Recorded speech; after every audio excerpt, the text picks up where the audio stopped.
Hi, I'm Marty Nemko. Um, Here is the latest in my series on tips for smart people. This one is on time management and procrastination tips.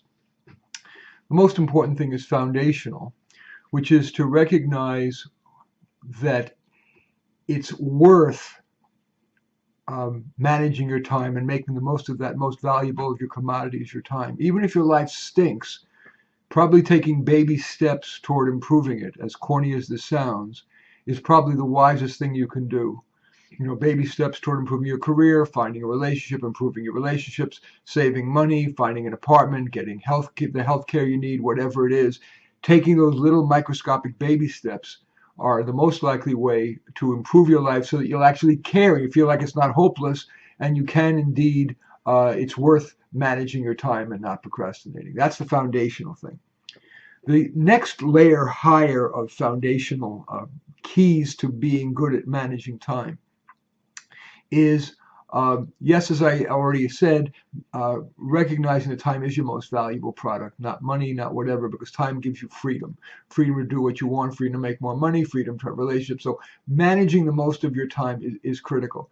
And one layer above that, which is then something that I keep in my mind constantly, is I am ever asking myself, is this the most time effective way to do this task? Or even more foundational than that, what tasks are worth the time I could spend on it, right? I'm constantly, as I'm evaluating whether a book to write, an article to read, a client to see, what to do recreationally, whatever, is this a time effective use of my time if I do it time effectively? Then once I've chosen a task, in my like a show on my shoulder, in my ear, I'm always whispering to myself, is this the most time effective way? Not the fastest way, because that could be fast and error prone or fast and just too low quality for what it's worth. Or I'm certainly not going to do it necessarily the best way. If I were, for example, and I'm terrible with my hands, so this is just an example for clarity, nothing I would actually do. But if I were framing in a door, I could be very perfectionistic and make the openings between the door jamb and the door 1/100th of an inch. But nobody's going to notice that difference. It's not going to have any increased benefit on my insulation. So I'm always going to do that, which I'm going to say, how can I frame this door in a way that is time effective?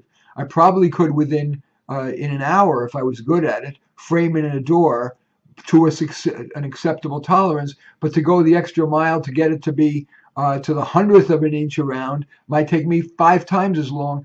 That's not time effective. So that is a core principle to everything I do. People always do ask me, how do I get so much done? Well, it is that for me is the key, is asking myself, is this task such that if I do it time effectively, it's worth doing in terms of making a difference in the world, worth doing in terms of pleasure, worth doing in terms of making money, whatever. And then once I've chosen a task, deciding constantly throughout, it's not just at the beginning, I'm constantly saying, is this the most time effective way to do this component of the task? Is this time effective way to do the next component? And that's the key. I mean, I've written now 10 books and 3,500 articles and 130 videos and 5,200 clients and played 2,000 weddings and bar mitzvahs on the piano and hybridized thousands of roses, 3 are on the market. It's all in it, whatever. Of course, some of it is just my ability, but a lot of it is this concern always with, is this a time effective activity? Is this a beneficial enough activity? And each step of the way as I'm doing it, is this time effective? Those are core strategies, but there also are tactics, the more micro level, more granular tactics for for managing your time well. Of course, if you don't know, there are some people who just don't have a good sense of time. They're not aware of it. They don't know where the hour went, where the day went, where their life went. So yes, sometimes it's worth the painful task of keeping a log for a day or 3 to see, every 15 minutes set a timer on your watch or on your phone, or when I'm playing a little kitchen timer, to ask yourself where has the time, monitor, and keep a little memo pad with you, or on your phone there's a little memo pad. Keep track every 15 minutes, every time the chime goes off. What have you been doing? And then look at it at the end of the day or the end of 3 days and say, is this how I really want to be spending my time? So that's tactic one, but there are more simpler tactics certainly to do. One is, of course, is that the aforementioned baby step thing. Say, okay, what is my next 1 second task?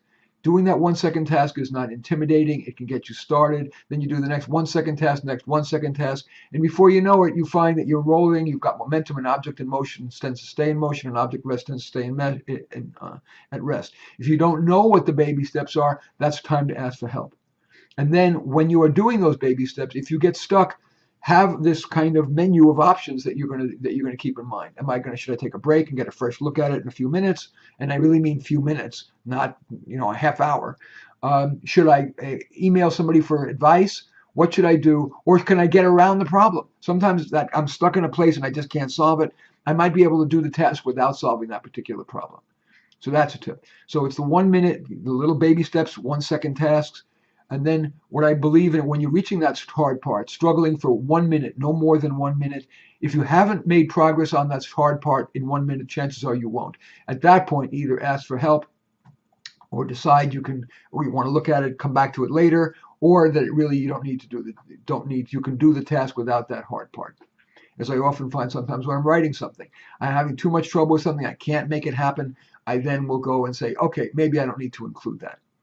Other tips for time management. Some people are social, and they do well with what's called, I think they call it social responsibility. I don't know, whatever. No, it isn't. That's not that.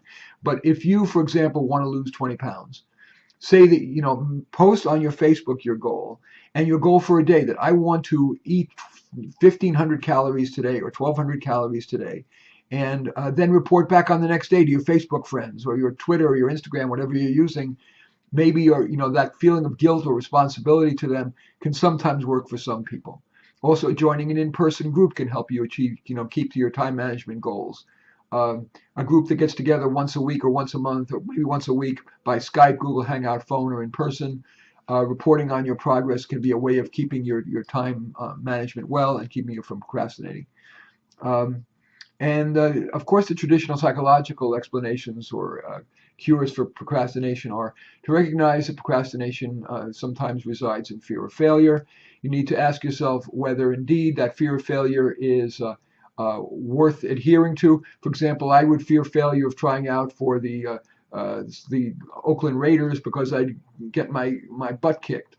But if my fear of failure is irrational, say for example of sounding stupid on this video, that may be an irrational fear because worst thing that can happen is I redo it. Or, so you think less of me because I didn't script this. I made a decision that the benefits of being spontaneous and talking to you like a human being rather than reading a script outweigh. So even though I've gone, I haven't been completely linear, I've gone back a little bit, I said and whatever, I can accept that fear of failure, that I can survive the worst consequence.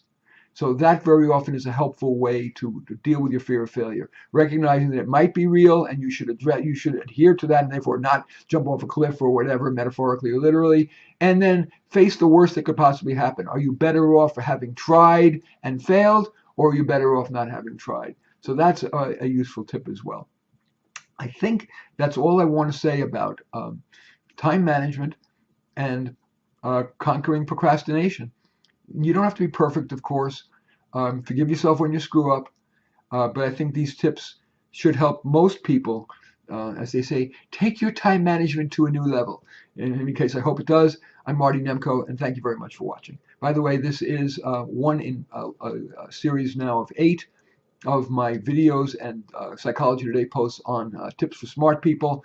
You can find the rest of the videos on this channel, and you can find the Psychology Today text articles by simply Googling Marty Nemko and psychologytoday.com, and you'll find them. Again, thanks a lot for watching. Hope it's helpful.